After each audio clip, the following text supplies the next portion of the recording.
चलो सिरपुर अंतर्राष्ट्रीय बौद्ध परिषद एवं सांस्कृतिक महोत्सव। अंतर्राष्ट्रीय सिरपुर बौद्ध महोत्सव 2022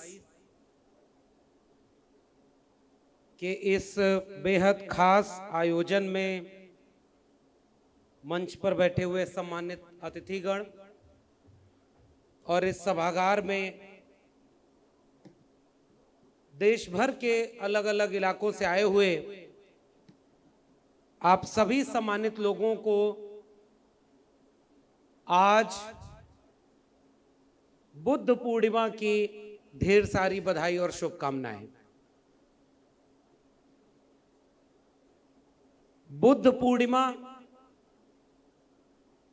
एक ऐसा दिन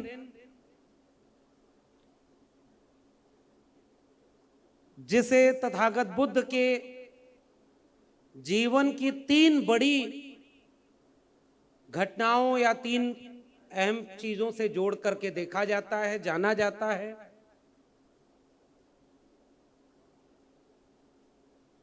और उनमें सबसे महत्वपूर्ण आज का दिन इसलिए है कि आज के दिन है तथागत बुद्ध एक व्यक्ति से विचार बनने का दिन था। आज के दिन वो व्यक्ति से विचार में तब्दील हो गए, एक दर्शन में तब्दील हो गए, क्योंकि आज के दिन को कहा जाता है कि बुद्धत्व का दिन है। आज का दिन ज्ञान प्राप्ति का दिन है, बोध का दिन है। आज ऐसे दिन में, ऐसे अहम दिन पर, एक ऐसी जगह पर खड़े होकर के उस व्यक्ति नहीं विचार को, उस दर्शन को याद करना जिसके लिए दावा आज पुस्तक एक हमें मिली, विश्व की सबसे बड़ी बौद्ध विरासत सिरपुर, वहां खड़े होकर के अगर तथागत बुद्ध को याद किया जाए तो कल भी मैंने कहा था कि ऐसा महसूस होता है कि कुछ टूटे हुए पत्ते अपनी जड़ों को याद कर रहे हैं। वो जड़ें जो जमीन में या तो प्राकृतिक वजहों से या ज्यादातर संभावना इस बात की है कि राजनीतिक वजहों से दफन कर दी गई। आज सुबह रतन सर बता रहे थे, वहीं से किस्सा मैं भी शुरू करता हूं कि जब हम सुबह सिरपुर के उन अलग अलग स्थलों पर जा रहे थे और जिसका दावा किया जा रहा है कि वो विश्व की सबसे बड़ी बौद्ध विरासत है, उस विरासत में ऐसा पता चल रहा कि कभी कहीं टीला था, खेत था, खेती हो रही थी, और बाद में जब उसकी खुदाई की गई तो पता चला कि यहां तो बुद्ध विहार था। उस बुद्ध विहार में ऐसा लग रहा था कि एक अतीत दफन है, और जो कई फीट गहरे मिट्टी में दबे रहने के बाद भी आप करीब से महसूस करेंगे तो वो जिंदा है और आपसे बात करता है, वो आपको आकर्षित करता है। उन पत्थरों से आवाजें आएंगी, ऐसी नहीं जैसी कुछ धर्म की किताबों में लिखी गई हैं, ऐसी आवाजें जो आपको संवेदनशील होकर के ही महसूस करेंगे आप। वो विरासत की आवाज। तो मैं बहुत शुक्रिया अदा करता हूं सबसे पहले सिरपुर और उन तमाम लोगों का जो लोग इस पूरी मुहिम में जुड़े रहे, जिन्होंने इस पूरे स्थल को, इस जगह के ऐतिहासिक महत्व को रेखांकित करने का काम किया और लगातार कर रहे हैं। ये जो पुस्तिका मिली है इसमें ढेर सारे दस्तावेज हैं। हमारे साथ प्रोफेसर जितेंद्र मीणा थे, इतिहास पढ़ाते हैं दिल्ली विश्वविद्यालय में, और आपस में हम लोग यही चर्चा कर रहे थे। हड़प्पा और मोहनजोदड़ो की खुदाई हुई तो सभ्यता के नए पन्ने खुले, ढेर सारी किताबें लिखी गईं, लेख लिखे गए, नजरिया बदला। और जब सिरपुर में इतना महत्वपूर्ण स्थल खुदाई में मिला, एक विराट नगर है, इस पर दिल्ली या उन तमाम केंद्रीय जगहों पर जो इतिहास लिखते हैं वहां कोई मुकम्मल लेख, कोई किताब, कोई संगोष्ठी क्यों नहीं हुई? ये विरासत कहां क्लेम की गई? कहीं मूर्तियां मिल रही हैं, कहीं सिक्के मिल रहे हैं, कहीं आभूषण मिल रहे हैं, तो कहीं आकृतियां मिल रही हैं। उन आकृतियों में इतिहास दर्ज है। तो मैं बहुत एहतराम के साथ उन लोगों को याद कर रहा हूं जिन्होंने तथागत संदेश पत्रिका के जरिए भी उस इतिहास को दर्ज करने की कोशिश की है और लगातार उससे जोड़ने की कोशिश की है। पुरातात्विक स्थलों के खुदाई का जिक्र हो और वह भी 2022 में हो, तो थोड़ी सी खबरें पीछे जाकर पलट कर देखिए। कुछ लोग आज खुदाई करवा रहे हैं। वो खुदाई करवा के दिखाना चाहते हैं कि इस मस्जिद को खोदो, इसके नीचे मंदिर मिलेगा। ये वही लोग हैं जिन्होंने 7-8 दशक पहले कहा कि अचानक मस्जिद में मूर्ति प्रकट हो गई, ताला खुलेगा, अब यहां पर मस्जिद में पूजा होगी। वो लोग आज फिर से 2022 दुनिया ज्ञान, विज्ञान, तर्क, विवेक से कहां जाना चाहती है? कल तक चांद पर पानी खोज रहे थे, आज मस्जिद के नीचे मूर्ति खोज रहे हैं। और वही दौर है, इसलिए यहां यह बात कहनी जरूरी है। इस पर राजनीति हो रही है कि ये मंदिर, ताजमहल के नीचे मंदिर मिलेगा, खुदाई करो। ज्ञानवापी मस्जिद के नीचे शिवलिंग मिलेगा, खुदाई होनी चाहिए। तो यहां सिरपुर से एक बात और कही जानी चाहिए कि जब खुदाई करवाओ तो थोड़ा गहरी खुदाई करवाना, वहां कोई न कोई तथागत बुद्ध की मूर्ति मिलेगी, मुझे ऐसा लग रहा है। एक मंदिर यहां हम लोग गए देखे, लक्ष्मण का मंदिर, सामने राम का मंदिर। मैं तो केवल उसी पर बात कर रहा हूं। हम यहां आ रहे थे तो हमें लगा कि बुद्ध को पढ़कर जाएं, इस बड़े मंच पर बोलना है, यहां लोगों से कल से मिल रहे हैं, तो लग रहा है कि पढ़ करके आप इनके सामने नहीं बोल सकते। जितना आप पढ़े हैं, इतना इन्होंने बुद्ध को जिया है, इनके सामने आप बुद्ध पर क्या बात करेंगे? इसलिए कुछ व्यवहारिक बातें मैं बहुत थोड़ी सी करना चाहता हूं। इतिहास कैसे बनता है? मैं साहित्य का विद्यार्थी हूं, लेकिन हम साहित्य वालों ने यह सीखा, समझा है कि साहित्य केवल साहित्य नहीं होता, साहित्य के गहरे रिश्ते होते हैं उस दौर के इतिहास से, उस दौर की राजनीति से, उस दौर की अर्थव्यवस्था से। जब हम कबीर को पढ़ते हैं तो हम केवल कबीर की किताब और उनके दोहे नहीं पढ़ रहे होते, हम कबीर के पूरे वक्त को, पूरे इतिहास को पढ़ रहे होते। कबीर ने जब यूं ही नहीं लिखा होगा कि काकत पाथर जोर के मस्जिद लई चुनाए, ताचड़ मुल्ला बाग दे क्या बहरा हुआ खुदाए, पाथर पूजे हर मिले तो मैं पूजूं पहाड़, ताते ये चाकी भली पीस खाए संसार। अरे इन दोन राह न पाई, हिंदुन की हिंदुआई देखी, तुर्कन की तुर्काई, अरे इन दोन राह न पाई। ये केवल साहित्य नहीं है, ये एक इतिहास है, और ये इतिहास एक विचारधारा का इतिहास है। इसलिए जब मैं उस मंदिर की बात कर रहा हूं, और हमारे साथ थे जितेंद्र मीणा, और इन्होंने उस बात को रेखांकित किया कि उस मंदिर की एक परत पर तो बुद्ध की और उस दौर की मूर्तियां हैं, उसके ऊपर एक परत और आगे बढ़ करके उसमें कहीं वराह की, कहीं नृसिंह की, कहीं विष्णु की मूर्तियां बन गई। ऐसा लग रहा है कि एक इतिहास जो पहले से था उसके ऊपर कोई इतिहास बहुत बाद में आरोपित किया गया है। और आरोपित ऐसा कि बोर्ड लगा हुआ है कि वो लक्ष्मण दशरथ के पुत्र लक्ष्मण नहीं है, दशरथ के पुत्र राम नहीं है। लेकिन आप गूगल करके पढ़िए सिरपुर के बारे में, पता चलेगा कि लक्ष्मण का सबसे प्राचीन मंदिर सिरपुर में है। और सिरपुर ये नहीं, श्रीपुर है। इतिहास पलट दिया गया।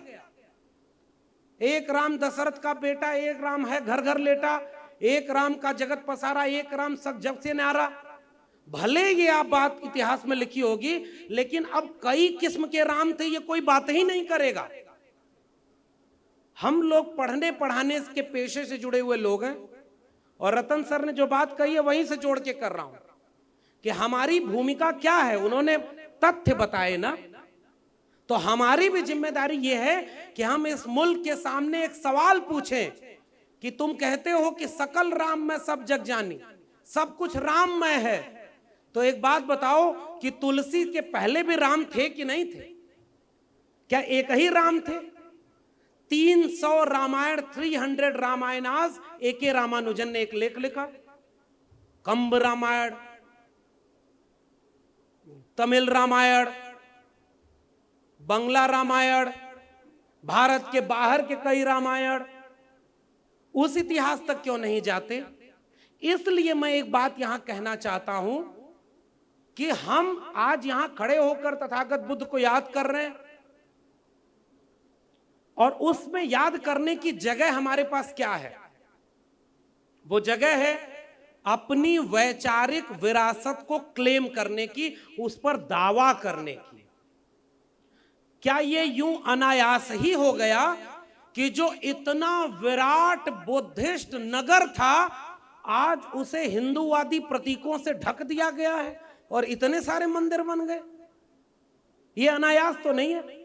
इसमें राजनीति भी दोषी है और इसमें समाज भी दोषी है। जितने पुरातात्विक स्थल है वो चीख चीख करके कह रहे हैं कि हजारों साल, सैकड़ों साल पहले से ये कमेरा लोगों की जगह है। कहीं पर भट्ठी मिल रही है जो धातुओं को पिघलाने के काम आ रही है, कहीं बाजार है, और कहीं बुद्ध विहार है। उसकी तकनीक देखिए आप। और उन सब से बढ़कर सिरपुर एक एकेडमिक इंस्टीट्यूशन हब है, जिसमें दावा यह है कि 10,000 से ज्यादा विद्यार्थी एक बार में पढ़ाई करते थे। वो शिक्षा का केंद्र आज हिंदूवादी केंद्र बनता जा रहा है। तो ज्ञान की परंपरा, मैं जब तथागत बुद्ध को याद करता हूं तो प्रज्ञाशील और करुणा को याद करता हूं, और मैं वहां से बात शुरू कर रहा हूं। तथागत बुद्ध ने कहा कि किसी पुस्तक में लिख दिया इसलिए उसे सच मत मान लेना, किसी व्यक्ति ने कह दिया तो इसे सच मत मान लेना, जो तुम्हें सच लगे उसे सच मानना। और तब उन्होंने कहा अप दीपो भव, अपना दीपक स्वयं बनो।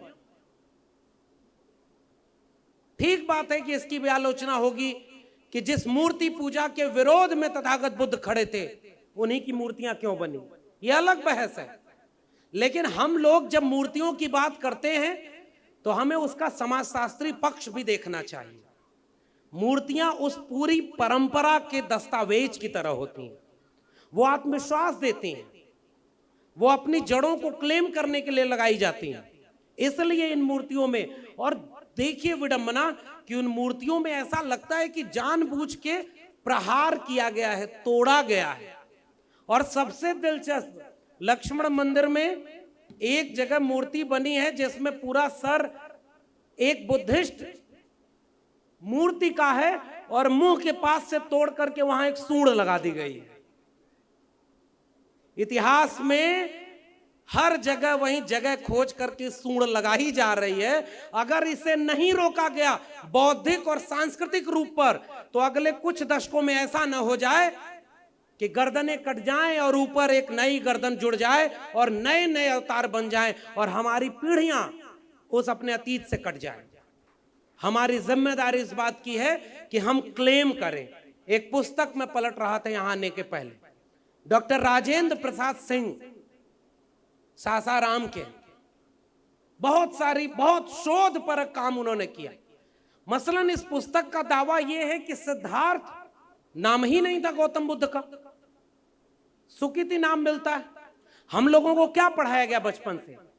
एक राजकुमार जो जब निकलता था तो सब कुछ राज्य में बहुत अच्छा दिखता था, फिर एक दिन बिना बताए निकल गया तो एक व्यक्ति बीमार मिला, एक व्यक्ति जो है बूढ़ा मिला, एक व्यक्ति मृत्यु शैया पर जाते हुए दिखा और एक व्यक्ति मुस्कुराते हुए दिखा। उन्होंने पूछा कि ये क्या है? पता चला जीवन की गति है। घर छोड़कर निकल गए, उसके बाद ज्ञान प्राप्त किया और सिद्धार्थ से बुद्ध हुए। ये बुद्धि से बना शब्द था, ज्ञान प्राप्त करना। कोई दीक्षा नहीं ली थी तथागत बुद्ध ने, वो ज्ञान प्राप्त किया था, अर्जित किया था। जितनी किताबें हमारे सिलेबस में लगा दी गई, उन सारी किताबों से सेंस ये लगता है कि तथागत बुद्ध कोई अवतार का नाम है। और बाद में चल करके कुछ लोग जिन्होंने अपने श्रम से तो कुछ बनाया नहीं इस धरती पर रहने लायक, दूसरे के श्रम का दोहन करते रहे। चौधरी छोटू राम इसीलिए कहते थे कि 90% कमेरा है और 10% लुटेरा है। जिन्होंने आपके श्रम को लूटा है तो वो उन लोगों ने क्या किया कि आपके ऊपर आरोपित कर दिया। क्यों नहीं पाली और प्राकृत की भाषाओं पर किताबें ढंग की मिलती? सिलेबस में कहां है तथागत बुद्ध?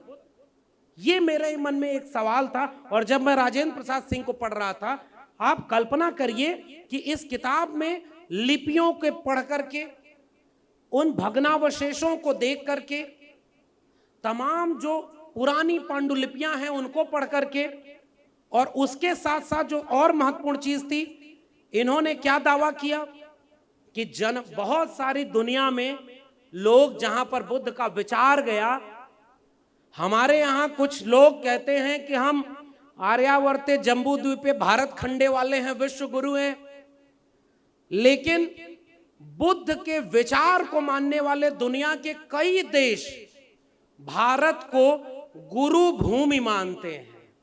ये इतिहास तो एक अलग इतिहास है ना, वो गुरु भूमि मानते हैं। उन्होंने ह्वेनसांग और फाहियान का जिक्र मिलता है यहां आने का। और राजेंद्र प्रसाद सिंह का दावा है कि सैकड़ों पांडुलिपियां इन लोगों ने वापस अपने यहां ले जाकर के उसे डिकोड किया, उस पर लिटरेचर लिखे, उस पर काम किया। तो 56 किस्म के यात्री बाहर से आए तो जाने कितनी पांडुलिपियों को ले गए होंगे। हम तो कहते हैं पांडुलिपियां चली गई, शायद सुरक्षित होंगी। यह मुल्क तो ऐसे लोगों का रहा जो आज 80-20 का नारा देकर के ये कह रहे हैं कि मुसलमान तुम्हारे दुश्मन हैं। इस मंच से यह सवाल पूछा जाना चाहिए कि ज्ञान, प्रज्ञाशील, तर्क और विवेक के दस्तावेज जो बुद्धिस्ट लिटरेचर थे, जिन लाइब्रेरियों में थे, उन लाइब्रेरियों को किसने जलाया और उस बोध वृक्ष को किसने काटा? किसने दमन किया था इस पूरे बुद्धिस्ट लिटरेचर का? वो इतिहास सबके सामने है। और उस मानववादी, ज्ञानवादी, विज्ञानवादी दर्शन पर एक ब्राह्मणवादी दर्शन को हावी कर दिया गया। और वो दर्शन, क्योंकि बुद्ध को मिटा तो सकते नहीं थे, कोशिश की है, जैसे कहीं टीले बन गए तो दबाए रखो। हम तो इस किताब में और कई जगहों पर यह दावा मिलता है कि जिस राम मंदिर के नाम पर इतना विवाद है, उसके नीचे भी कुछ बुद्धिस्ट अवशेष मिले थे। ये तो हमने पढ़ा है, ये तो पब्लिक डोमेन में है। अब ये अलग बात है कि इस मंच से और ज्यादा कुछ नहीं कहेंगे, नहीं तो पता चला कल ही कुछ पुलिस वाले किसी को उठा ले गए थे, धार्मिक भावनाएं आहत। उनकी धार्मिक भावनाएं इतनी नाजुक हैं कि बात बेबात पर आहत होती रहती हैं। जिनका उन्होंने इतिहास मिटा दिया, उनकी भावना की कोई कदर ही नहीं है।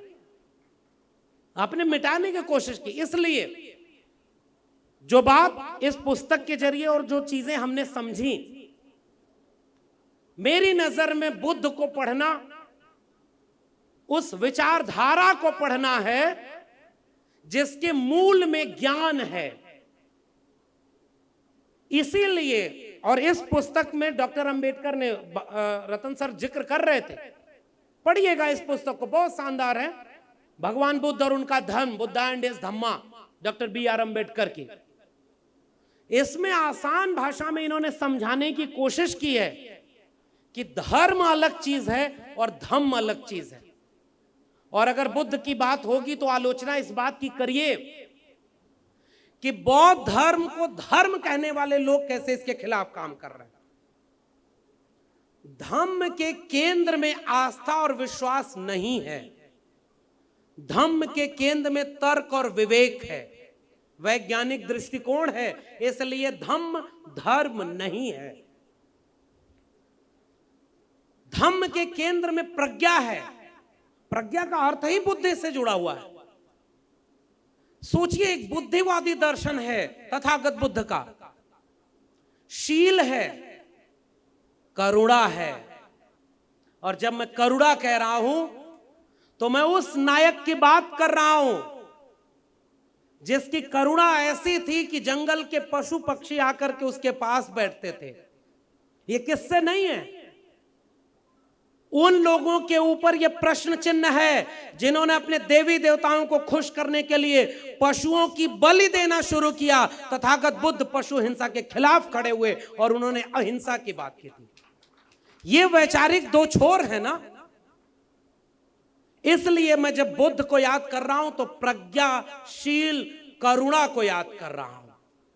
और करुणा का अर्थ है मनुष्यता, शील का अर्थ है मनुष्यता, इंसानियत, और उसमें है सम्यक विवेक, सम्यक दर्शन, सम्यक चरित्र। इन सब से जो एक ज्ञान की प्राप्ति कैवल्य तक है, निर्वाण तक है, उस दर्शन का नाम है बुद्धिज्म। डॉक्टर अंबेडकर ने यूं ही नहीं उसे स्वीकार किया। डॉक्टर अंबेडकर इस पुस्तक में एक जगह लिखते हैं कि आपके मन में यह सवाल पैदा होगा कि जो आधुनिक मूल्य हैं, न्याय, समता, स्वतंत्रता, बंधुता, इन पर बुद्ध की क्या राय थी? तो आपको उस पर बुद्ध की राइटिंग कम मिलेगी। डॉक्टर अंबेडकर इस पुस्तक में क्लेम करते हैं कि ऐसा नहीं था कि इस पर बुद्ध ने लिखा नहीं होगा। जो अन्याय, असमानता और पराधीनता के मानने वाले लोग थे, उन्होंने उन सारी चीजों को मिटाने की कोशिश की। इसलिए जिन बातों पर डॉक्टर अंबेडकर का दावा है कि बुद्ध के विचार नहीं मिलते, इसका अर्थ यह नहीं कि बुद्ध इसको नहीं मानते थे, उन्हें मिटाया गया है। क्योंकि डॉक्टर अंबेडकर ये कहते हैं कि बुद्ध एक आधुनिक मन के व्यक्ति थे, ये एक आधुनिक मानस थे, और आधुनिक मानस के केंद्र में न्याय, समता, बंधुता और स्वतंत्रता बुनियाद में दर्ज होगी। इसलिए उस पर बुद्ध सबके हैं। इसलिए जब बुद्धिज्म की बात होगी तो बुद्धिज्म की बात इस बात की आलोचना भी करेगी जो थोड़ा सूत्र रतन सर ने कहा ना कि बुद्धिस्ट सोसाइटी ऑफ इंडिया बनी तो क्या क्या हुआ, टुकड़े कितने हुए, उन टुकड़ों को भी तो सोचना होगा। हम अंततः कहां खड़े हैं? कहीं हमारे लोग, मैं एक जगह देखिए ईमानदारी से बोल रहा हूं, मैं उम्मीद करता हूं कि आप लोगों की धार्मिक भावनाएं उतनी कमजोर नहीं होंगी कि आहत हो जाएं। मैं एक जगह मंच पर था तो एक भंते साहब बैठे हुए थे, जैसे हमें गुलदस्ता भेंट किया गया वैसे ही आयोजकों ने पूरे सम्मान और एहतराम से उन्हें गुलदस्ता भेंट करने की कोशिश की। वो छड़ी लिए हुए थे हाथ में, डांटते हुए बोले, ऐसे करोगे? पहले घुटने के बल बैठो, फिर मस्तक झुकाओ, फिर ऐसे अर्पित करो, तब हम करेंगे, उसके बाद पैर छुओ। मैं आश्चर्यचकित हो गया कि मैं किसे देख रहा हूं। क्या ये नियो ब्रह्मनिज्म कैरेक्टर नहीं हमारे अंदर आ रहा है? शादियां आप करा रहे हैं, पुजारी पंडित को हटा करके एक बुद्धिस्ट को खड़ा कर दिए और सारा कर्मकांड वही रहा, तो भाई आलोचना करने का अधिकार तो बुद्ध ने दिया, वही थोड़ा सा कर रहा हूं, ये उन्होंने ही दिया। हमें भक्ति किसी की नहीं करनी, हमें तो विचार को बात करनी है। ऐसा इसलिए इस बड़े मंच से कह रहा हूं, कहीं ऐसा ना हो जाए कि जिनका हम विरोध कर रहे हैं उन्हीं के जैसे हो जाएं। है दुनिया में कुछ जगह पर, उदाहरण नाम नहीं लूंगा, इशारे में कह रहा हूं, बुद्धिस्ट लोगों ने भी हिंसा की है। आसपास के ही देश हैं, इतिहास पढ़िएगा। जबकि बुद्धिस्ट होने के केंद्र में है कि आप मूलतः अहिंसक होंगे, लेकिन हत्याएं हुई हैं बुद्ध के नाम पर भी। लेकिन उससे ज्यादा बड़ा इतिहास इस बात का है कि बुद्ध को कैसे मिटाया गया। आप बुद्ध की कोई भी किताब देखिए, कोई मूर्ति देखिए, उसका मुंह टूटा हुआ मिलेगा। ऐसा लगता है किसी ने जानबूझ करके उस मुंह को तोड़ा है। किसने तोड़ा होगा? जिसने बुद्ध को पहचान लिया होगा कि अगर इस व्यक्ति को, इसके विचार को अगर मारा न गया तो यह पूरे भारत ही नहीं पूरे दुनिया में फैल जाएगा, इसलिए इसको मिटा दो। वह काम बुद्धिज्म के खिलाफ किया गया। आज हम कहां खड़े हैं? आस्था विवेक थेरवाद कहा गया ना बौद्धिस्ट दर्शन में। थियरी, ज्ञान का दर्शन है। और सच बात है, वो दर्शन इतना रूढ़ ना हो जाए, इतना कठिन ना हो जाए कि नई पीढ़ी के लोग जान ही ना पाए कि बुद्धिस्ट होने का मतलब क्या है। हम भी धर्म परिवर्तन कराने के लिए दौड़ने लगे। इस पुस्तक में पढ़िएगा, इसमें बाकायदे डॉक्टर अंबेडकर लिखते हैं कि अगर जबरिया किसी ने धर्म परिवर्तन कराया, बुद्धिस्ट बनाया, तो आप बुद्धिस्ट उसे नहीं बना रहे, आप उसका नुकसान कर रहे हैं। आप जबरिया किसी को बुद्धिस्ट नहीं बना सकते। यहां तो जो लोग बाहर जाते थे उनको समझाया गया कि आप अपने आचरण से, अपने विचार व व्यवहार से सामने जनता को यह संदेश दीजिए। बुद्ध ने यूं ही नहीं कहा था कि मेरा जीवन ही मेरा संदेश है। वो सब कुछ करना था, और कहीं अगर वो आचरण चूक रहा होगा तो उसकी मुश्किल होगी। अब एक दूसरी बात पर आता हूं।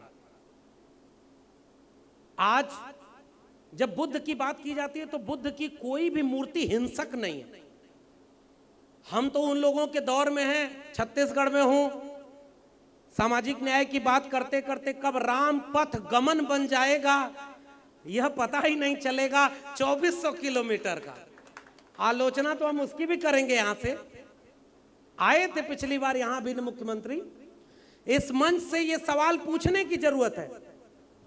हम तो वो विचार के लोग हैं जो मानते हैं कि हमें पूरे सामाजिक न्याय के विचार में कहीं हिंसा है ही नहीं, क्योंकि वो तथागत बुद्ध की करुणा से शुरू होकर डॉक्टर अंबेडकर, डॉक्टर लोहिया तक आती है, जो अपने कलम और किताब से लड़ते हैं। वो अपने बंदूक और हथियार तलवार नहीं हाथ में लेते। हमारा तो विचार ही अहिंसक है, इसलिए हम तुम्हारे धर्म के खिलाफ कभी उस तरह से बोलेंगे ही नहीं।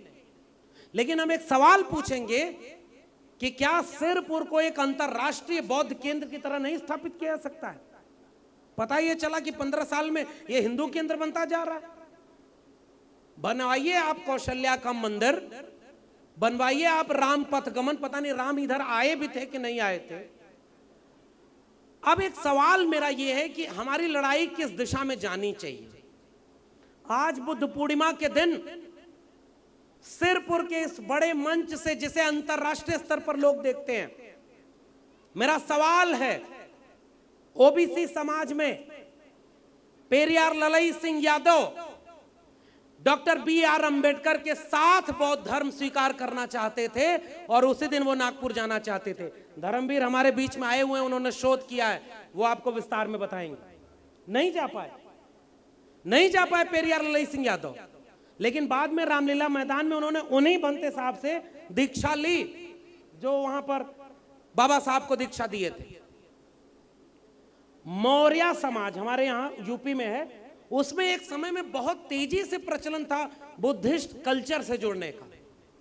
मेरी चिंता यह है कि ये जो ओबीसी समाज के भीतर सामाजिक न्याय की चेतना विकसित हो रही थी, आरोप लगाया जाता है, व्यंग किया जाता है ओबीसी के ऊपर कि ओबीसी तो अपने कंधे पर हिंदू धर्म को ढो रहा है। अरे नहीं भाई, ऐसा नहीं है। ऐसा कह के आप उन लोगों को भी उस खेमे में ढकेलते हैं जिन्होंने मुखालफत की थी और ब्राह्मणवाद से लड़ाई लड़ी थी।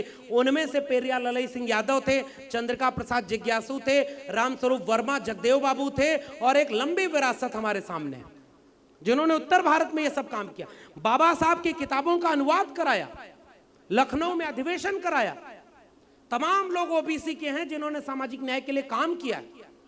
अगर ऐसा न होता तो 1930 में बिहार में त्रिवेणी संघ नहीं बना होता, जो त्रिवेणी संघ 90% वंचितों शोषितों की बात करता है।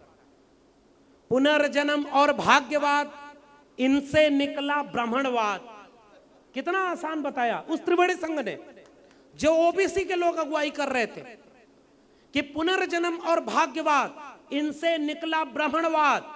ब्राह्मणवाद की क्या पहचान, गिट पिट बोले करे न काम, और मानववाद की क्या पहचान, ब्राह्मण भंगी एक समान। एक विरासत है हमारे पास, जिस विरासत को शोषित दल बना करके जब जगदेव बाबू आगे ले चल रहे थे, समाज दल बना के रामस्वरूप वर्मा आगे ले चल रहे थे, उन लोगों ने शोषित समाज दल मिला करके उस पूरे मिशन मूवमेंट को आगे बढ़ाया कि 100 में 90 शोषित हैं। डॉक्टर राम मनोहर लोहिया का नारा था, सन सोपा ने बांधी गांठ, पिछड़ा पावे 100 में 60। तो ये 100 में 60 क्या था? मैं कभी कभी सोचता हूं ओबीसी समाज के लोगों से बात करते हुए, 100 में 60 का मतलब क्या है?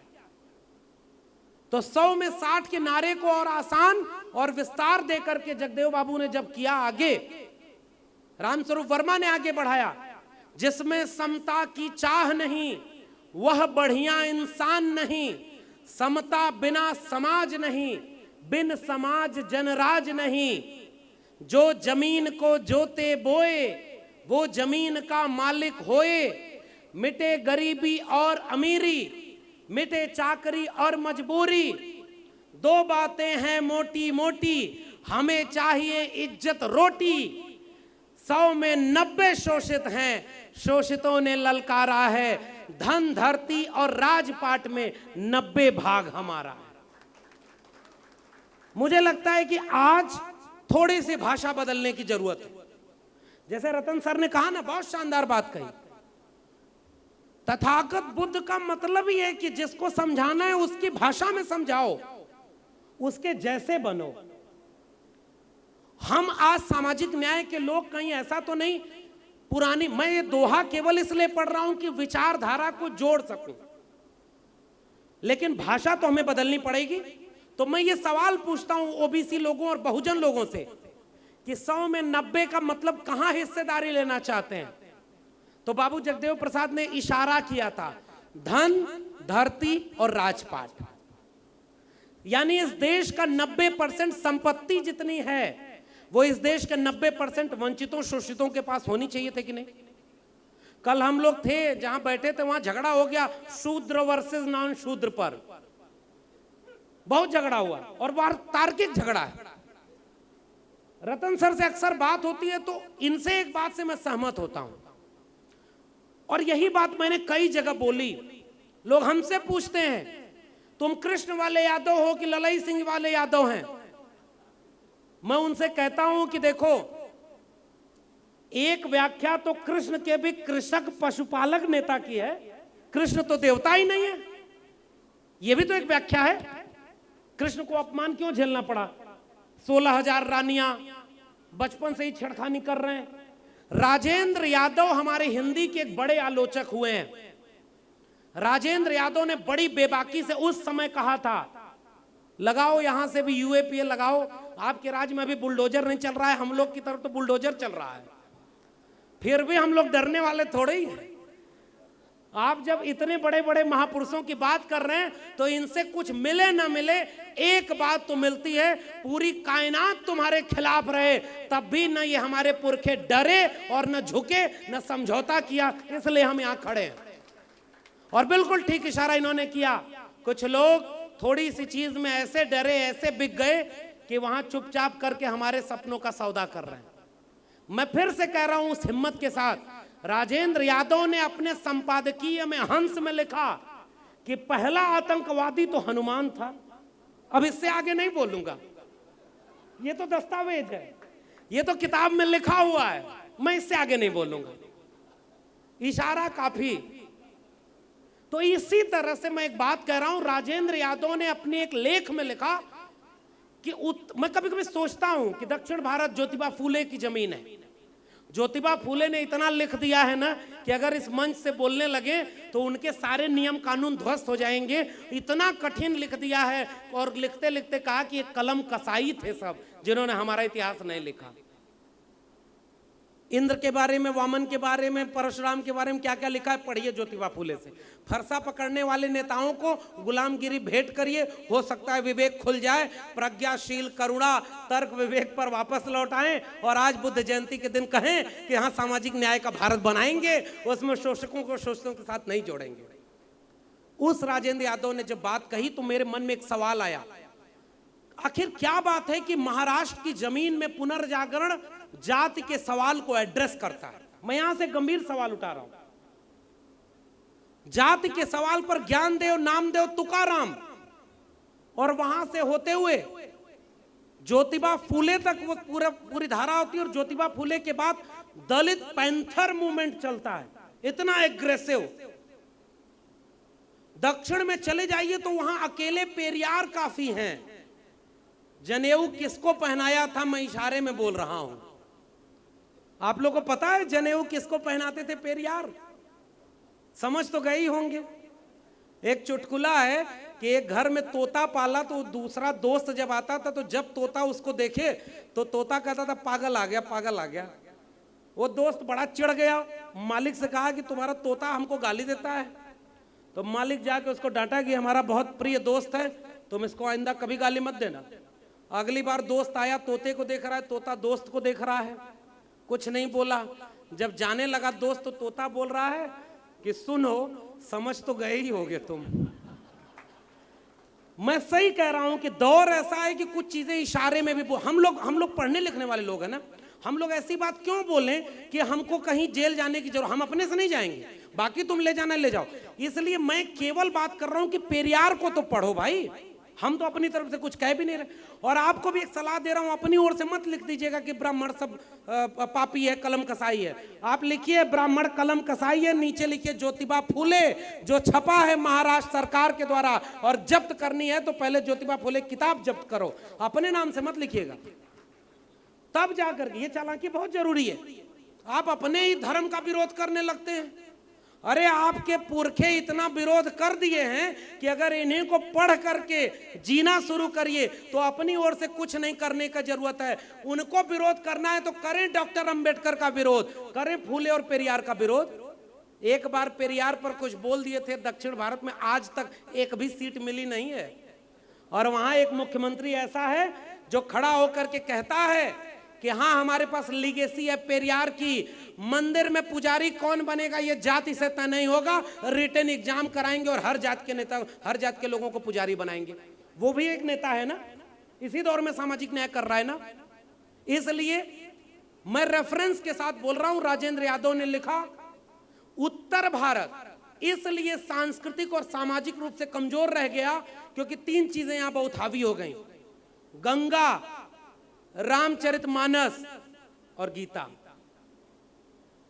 इसलिए पेरियार ने बहुत मेहनत की, ललाई सिंह यादव ने, चंद्रिका प्रसाद जिज्ञासु ने, रामस्वरूप वर्मा ने, लोहिया ने, कांशीराम ने, मंडल आंदोलन ने, लेकिन सांस्कृतिक विमर्श थोड़ा सा कमजोर रह गया।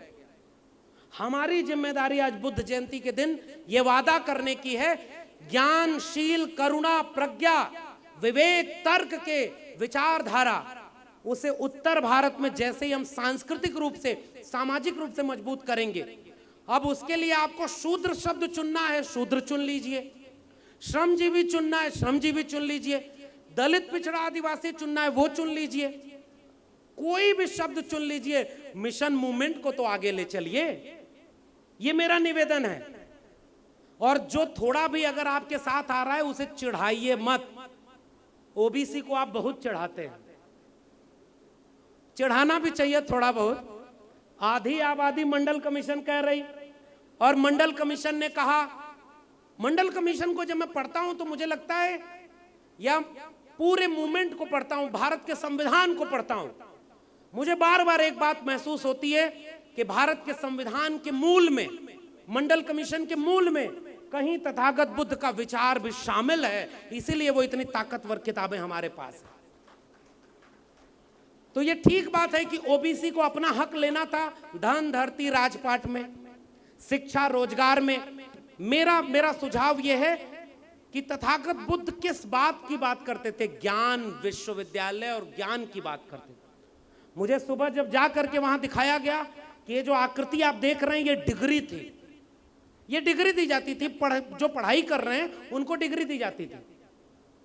और उस डिग्री का मतलब, इस सिरपुर में एक एजुकेशन हब का होने का मतलब, नालंदा और तक्षशिला होने का मतलब, ज्ञान के केंद्र का मतलब है ना। मैं एक बात सोच रहा था सर, तथागत बुद्ध के विचार को पढ़ करके थोड़े से लोग जागरूक हुए होंगे कि बौद्ध विहार बनाएंगे, लेकिन जिसने मूर्ति बनाई होगी वो तो कोई कमेरा, कोई दलित पिछड़ा ही रहा होगा ना। क्या तराशा है उसने एक एक पत्थर को कि आज भी लगता है वो पत्थर बोल रहा है। हमारे लोग रिसर्च करने वाले लोग थे, उनके पास इतनी मेधा थी। कोई मूर्ति बना रहा है, कोई बाजार खड़ा कर रहा है, कोई उत्पादन कार्य में लगा हुआ है। सब लोग सर्जक और अर्जक लोग थे और उन्हें आज गुलाम बना दिया गया। 10% लोग अनर्जक लोग हैं, उनके ऊपर काबिज हो गए। बुद्ध पूर्णिमा के दिन मुझे लगता है कि मौजूदा सवालों से टकराने की जरूरत है। अतीत कैसे याद किया जाएगा? विनम्रता से। मैं बुद्ध से सीखता हूं तो विनम्रता सीखने की कोशिश करता हूं। एक पद मिलता है, एक ऐसे ही दानवीर राजा से पूछा गया, उसने दोहा लिखा कि ऐसी देनी देन जो कहीं समझाओ बैन, ज्यों ज्यों कर ऊंचो कियो त्यों त्यों नीचो नैन। उस दानवीर राजा से लोग जाके पूछते हैं कि लोग तो 10 रुपया दान करते हैं तो छाती चौड़ी करके कहते हैं हमने तुमको दान दे दिया, जाओ मौज करो। ये कैसा दान तुम कर रहे हो कि जैसे जैसे तुम दान ज्यादा कर रहे हो तुम अपने सर झुकाते जा रहे हो, नैन झुकाते जा रहे हो। उस दोहे का रिप्लाई जो है याद करिएगा, देनहार कोई और है, देत रहत दिन रैन, लोग भरम मोफे करें तासो नीचो नैन। अब कोई ब्राह्मणवादी इसकी व्याख्या कर देगा कि देनहार कोई और है। मैं कहूंगा नहीं, देनहार तथागत बुद्ध से लेकर के लोहिया और डॉक्टर अंबेडकर हैं। हम लोगों के पास क्या है जो हम देने वाले हैं? हम तो उनके विचारों को जीना चाहते हैं, इसीलिए उनसे सीखना है तो विनम्रता सीखें। हम अपनी नाक को छोटी करें और दिल बड़ा करें। आजकल मुझे लगता है बहुजन समाज में एक दिक्कत आ रही है, लोगों की नाक लंबी हो गई या दिल छोटे हो गए। थोड़ी सी आलोचना हम बर्दाश्त नहीं कर सकते, हमारी भी करिए। भक्त किसी के मत बनिएगा, फैन किसी के मत बनिएगा, क्योंकि डॉक्टर अंबेडकर ही कह गए व्यक्ति पूजा बहुत गलत है। क्योंकि हमारी विरासत को क्लेम करना नई पीढ़ी को दिखाना है। यही मैं अपनी जब भूमिका सोचता हूं और ऐसे बड़े मंचों पर जब आप मुझे बुलाकर सम्मानित करते हैं तो मुझे लगता है कि हमारी जिम्मेदारी इतनी सी है कि जब हम घर लौटें तो आपके सामने हमको इसलिए बुलाया गया कि हम आपको कुछ सुनाएंगे, कुछ देंगे। मैं विनम्रता से स्वीकार कर रहा हूं कि हम आपके सामने कुछ देकर नहीं, आपसे बहुत कुछ लेकर जा रहे हैं। अपना अतीत, अपनी विरासत और अपनी जड़ को लेकर जा रहे हैं। कोशिश करेंगे कि इस पे कुछ और अच्छा कर सकें। और वह विरासत, आखिरी बात मेरी है, आज तथागत बुद्ध के सपनों का भारत कैसा बनेगा? इस देश का प्रधानमंत्री, नाम नहीं लूंगा, वैचारिक मंच है।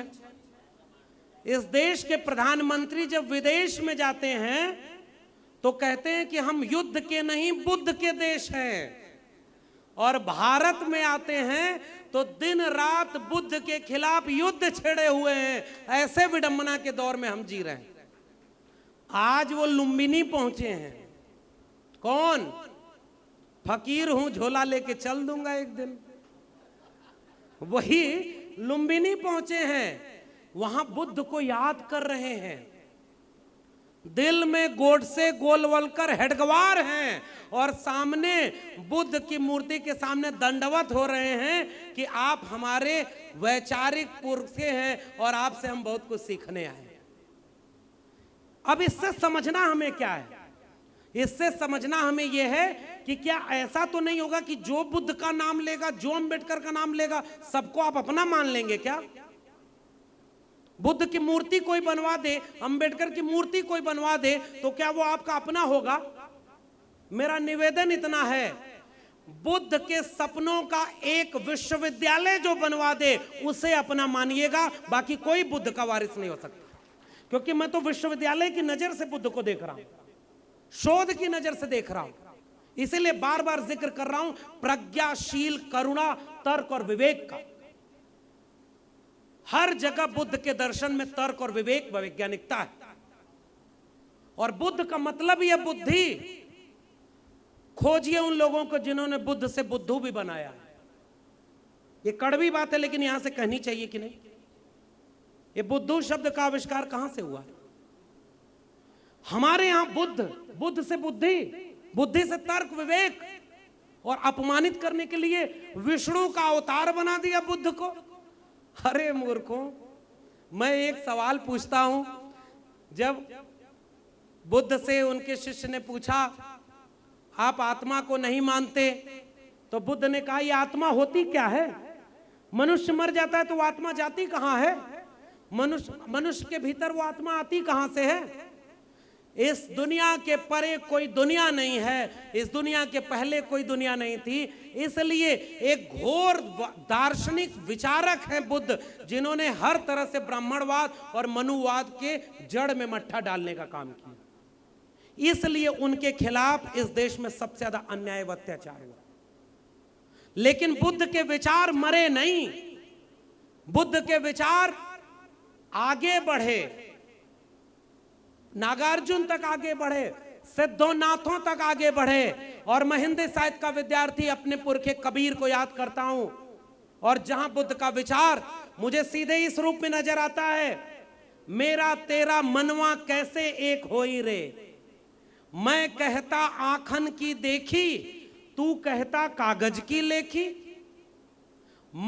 मैं कहता सुलझावन हारी, तू देता उलझाई रे, मेरा तेरा मनवा कैसे एक होई रे। यह है परंपरा और यह है विरासत, सीधे बुद्ध से आ रही है। तुम कागज की लेखी कह रहे हो, मैं आंखों की देखी कह रहा हूं। बुद्ध की विचारधारा, कबीर की विचारधारा एक है। मोको कहां ढूंढे रे बंदे, मैं तो तेरे पास में, ना मैं मंदिर ना मैं मस्जिद ना काबे कैलाश में, ना मैं जप में ना मैं तप में ना मैं व्रत उपवास में, खोजी हो तो तुरते मिलियो पल भर की तलाश में। कहे कबीर सुनो भाई साधो, मैं तो हूं विश्वास में। उस तर्क विवेक में है। आज मंदिर मस्जिद के नाम पर हमारे लोगों को लड़ाया जा रहा है, तो वो विरासत आगे बढ़ी, वो विरासत रविदास में आगे बढ़ी। जस केलन के पात पात में पात, तस मानुष के जात जात में जात, रविदास मानुष न जुड़े जब तक जात न जात। हिंदू पूजे देहुरा, मुसलमान मसीद, इन दोनों में अल्लाह राम नहीं, कह रविदास विचार। ये विचारक कहां खड़े थे? तर्क विवेक प्रज्ञा व मेधा पर खड़े थे। उस विचार को आगे बढ़ाया अयंकली नारायण गुरु ने, उस विचार को आगे बढ़ाया महात्मा ज्योतिराव गोविंदराव फूले ने, उस विचार को आगे बढ़ाया छत्रपति शाहू जी महाराज ने, उस विचार को आगे बढ़ाया त्रिवेणी संघर्षक संघ ने। शाहू जी के बाद वो विचार आगे बढ़ा डॉक्टर लोहिया कहीं कहीं धर्म से, अरे भाई देखिए हम लोग किसी को पूरा तो मानते नहीं, पूजने वाले तो नहीं है, थोड़ी आलोचना लोहिया जी की भी करते हैं, लेकिन हम ये मानते हैं कि लोहिया जी और अंबेडकर साहब 56 में मिलकर के आगे काम करना चाहते थे ना।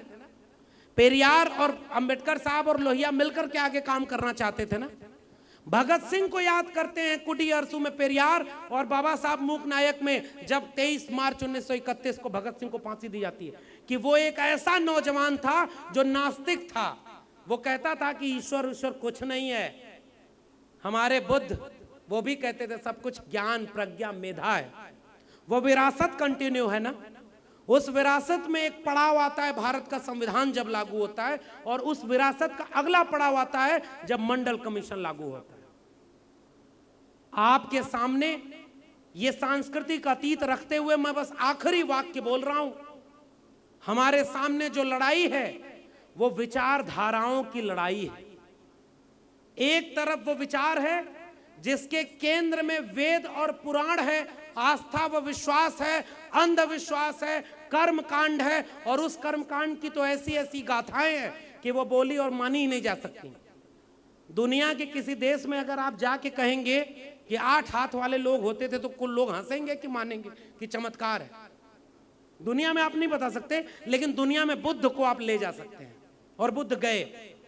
तो वहां अंधविश्वास और कर्म कांड था। हमारे यहां शुरुआत कहां से होती है? तथागत बुद्ध से, जिसके मूल में ही तर्क, विवेक और मनुष्यता थी। और वहां से एक पैरेलल विचार हमारे सामने कबीर, रविदास, नारायण गुरु, अयंकली और पेरियार से होते हुए, शाहू जी महाराज से होते हुए, फूले, अंबेडकर, बिरसा मुंडा, अब्दुल कयूम अंसारी, आसिम बिहारी, भगत सिंह से होते हुए मंडल और कांशीराम की है। और दूसरी तरफ विचारधारा मंदिर, मस्जिद, तलवार, त्रिशूल, हनुमान चालीसा, शिवलिंग, इसी सब की है। इस विचारधारा की लड़ाई में नई पीढ़ी के लोगों को विनम्रता से समझाने की जरूरत है कि आपकी जड़ें, कमेरा लोगों की जड़ें, इस देश के 90% लोगों की जड़ें किसी तर्क, विवेक और वैज्ञानिकता की जड़ से जुड़ती है, अंधविश्वास से नहीं जुड़ती, मंदिर से नहीं जुड़ती। हमारे पुरखों ने मंदिर बनाने की कोई लड़ाई कभी नहीं लड़ी। हमारे पुरखों ने शिक्षा की लड़ाई लड़ी। आज के नौजवानों, एक बात सोच कर देखना, कल तुमसे घर वाले पूछते थे, रिश्तेदार पूछते थे, हम लोग के बचपन में भी, आपका बच्चा क्या करता है? घर वाले बताते थे बीए कर रहा, एमए कर रहा, मेडिकल कर रहा, इंजीनियरिंग कर रहा। क्या बनेगा बड़ा होकर? डॉक्टर बनेगा, इंजीनियर बनेगा, वकील बनेगा, आईएएस पीसीएस बनेगा, देश चलाएगा। आज के नौजवानों, तुमसे तुम्हारे रिश्तेदार पूछेंगे तो क्या बताओगे? कि हमारा बेटा रामनवमी के दिन मस्जिद के सामने तलवार लहराते हुए हनुमान चालीसा पढ़ता है। ये आपका बायोडाटा हो सकता है क्या? अरे आपको इस्तेमाल किया जा रहा है धर्म के नाम पर। स्कूल, कॉलेज, विश्वविद्यालय बर्बाद हो गए नई शिक्षा नीति के नाम पर, और पूरा देश अंबानी अडानी के हाथों बेच दिया गया। आज की लड़ाई क्या है?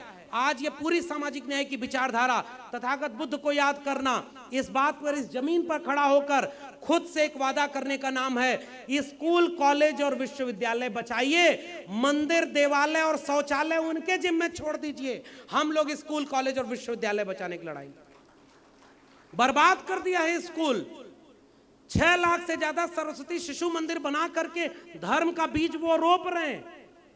टीवी पर रामायण दिखाते हैं, अजीब अजीब किस्से दिखाते हैं, और सिलेबस चेंज कर रहे हैं सीबीएसई से नई शिक्षा नीति में। अब सिलेबस में क्या आएगा? महाराणा प्रताप युद्ध जीत गए थे। अब सिलेबस में क्या आएगा? गौतम बुद्ध ने पैदा होते ही कहा था मैं विष्णु का अवतार हूं। ये लिख देंगे आपकी किताब में। सीबीएसई का सिलेबस चेंज कर रहे हैं वो लिख देंगे कि ये जितने भी, कल को वो बनाते बनाते कह देंगे डॉक्टर अंबेडकर विष्णु के 12वें अवतार हैं। हम आप क्या करेंगे? बना देंगे मंदिर बहुत बड़ा। इसलिए शिक्षा अगर बर्बाद हो गई तो हम अपनी कोई लड़ाई जीत नहीं पाएंगे। उस शिक्षा को बर्बाद करने के लिए जो प्रधानमंत्री बन गया, दावा करता था हम पढ़ाई नहीं किए हैं, वो भी उसका एक हरियाणा के सिलेबस में किताब में लग रहा है। बाल नरेंद्र की कथा, बचपन में भगवा झंडा मगरमच्छ तालाब में खींच रहा था, बाल नरेंद्र कूद के गया, भगवा झंडा भी ले आया और मगरमच्छ का बच्चे को भी दबा के साथ में ले आया। वही कल को भारत का प्रधानमंत्री बना। हमारे बच्चे क्या ये इतिहास पढ़ेंगे? हमारे बच्चे ये इतिहास पढ़ें कि तथागत गौतम बुद्ध ने जो पहला उपदेश दिया था वो क्या था? कि अपनों को पहचानो, अप दीपो भाव बनो, तर्क व विवेक से आगे बढ़ो। इसलिए शिक्षा की लड़ाई सामाजिक न्याय की लड़ाई है। स्कूल, कॉलेज, विश्वविद्यालय की लड़ाई सामाजिक न्याय की लड़ाई। वही गौतम बुद्ध के सपनों का भारत है। हर किस्म की हिंसा के खिलाफ खड़ा होना तथागत बुद्ध का वारिस होना है। अगर हम हिंसा नहीं कर रहे, लेकिन हमारे सामने कोई हमारे ही आसपास लोगों को टोपी और दाढ़ी देखकर मारेगा, और अगर हम उस हिंसा को रोकते नहीं हैं, तो क्या हम अपने को तथागत बुद्ध का वारिस कह सकते हैं? हर किस्म की हिंसा को रोकना होगा साथियों। अपने घर के बच्चों को दंगाई बनने से रोकना होगा, और अहिंसा की बात, सत्य की बात, तर्क, विवेक, प्रज्ञाशील और करुणा की बात लेकर के दुनिया को चलो बताएं कि हम मनुष्यता को, विचार को मानने वाले हैं। हम किसी भी जाति के लोगों को नहीं कहेंगे कि इनको यहाँ गंगा से वोल्गा के पार भेजना है, हम नहीं भेज सकते, ये बेकार की बात है। हम केवल ये कहेंगे कि इस देश में अब किसी को कहीं भेजने की जरूरत नहीं। इस देश में जो है यहाँ का सबका नागरिक होना एक जैसा है, क्योंकि बाबा साहब के भारत के संविधान में यह लिख दिया है कि सारे नागरिक बराबर हैं। हमारी लड़ाई धन धरती और राजपाट के बराबर की हिस्सेदारी की लड़ाई, हमारी लड़ाई शिक्षा और रोजगार की लड़ाई है। हमारी लड़ाई इस देश में 10% लोग जो लूट रहे हैं इस देश को, इसी छत्तीसगढ़ में यहाँ के सारे संसाधनों को कौन लूट रहा है? यहाँ के माइंस को किसके हाथों हसदेव और सिलगेर के जंगलों को बेचा जा रहा है? उन्हीं लोगों थोड़े से लुटेरे लोगों के हाथ में। हमारी संपत्ति, हमारी धन धरती सब कुछ बर्बाद की जा रही है। शिक्षा बचाओ, रोजगार बचाओ, स्वास्थ्य बचाओ। समाजवादी आंदोलन का नारा हुआ करता था, शिक्षा रोटी कपड़ा सस्ती हो, दवा पढ़ाई मुफ्ती हो। यह समाजवादी आंदोलन का नारा था कि रोटी कपड़ा सस्ता हो और शिक्षा और दवाई वो मुफ्त। और आज क्या हो रहा है? नई शिक्षा नीति के नाम पर सब बेच दिया, अंबानी और अडानी के हाथों अब बेच दिया। ऐसे ऐसे इंस्टीट्यूट खड़े कर रहे हैं, लाखों रुपए फीस होगी, हमारे घर के बच्चे पढ़ पाएंगे? ट्यूशन बना रहे हैं, एडमिशन कर रहे हैं, कोचिंग सेंटर खड़े कर रहे हैं और लेटरल एंट्री से आईएएस बना रहे हैं, पीसीएस बना रहे हैं। लेटरल एंट्री आ गई। मुझे लगता है कि आज इस मंच पर खड़े होकर के अपनी विरासत को बचाने का दावा हमारा तभी है जब हम नई पीढ़ी के नौजवानों तक बुद्ध के विचार को ले चलें, नफरतों को खत्म किया जाए, मोहब्बत को जिंदा किया जाए। वो मनुष्य विचार बनकर के जंगल में बैठता था तो सांप, जंगली जानवर आकर के उसके पास बैठते थे। जातक कथाओं में ये किस्से नहीं है, जातक कथाएं इतिहास हैं। वो मनुष्य नहीं, एक विचार का नाम था जिसके आंखों के सामने आप खड़े हुए तो आज भी आपको महसूस होगा कि आप शांति का अनुभव कर रहे हैं। उसकी अर्धनिर्मित आंखें, उसका सौम्य व्यक्तित्व शायद हमसे ये उम्मीद कर रहा है, बुद्ध को याद करने वालों, ऐ इस देश के 90% कमेरा लोगों, अगर वाकई बुद्ध को याद करना है, अंधविश्वास और कर्मकांड के दौर में, मंदिर मस्जिद के दौर में, तर्क विवेक वैज्ञानिकता स्कूल कॉलेज विश्वविद्यालय को बचा लेना। बुद्ध के वारिस तुमको तभी कहा जाएगा जब तुम बुद्ध के सपनों का भारत बनाओगे। आपने मुझे यहां आमंत्रित किया, आप सभी का बहुत बहुत धन्यवाद। जय भीम, जय मंडल, संविधान जिंदाबाद, उल गुलान जिंदाबाद, इंकलाब जिंदाबाद।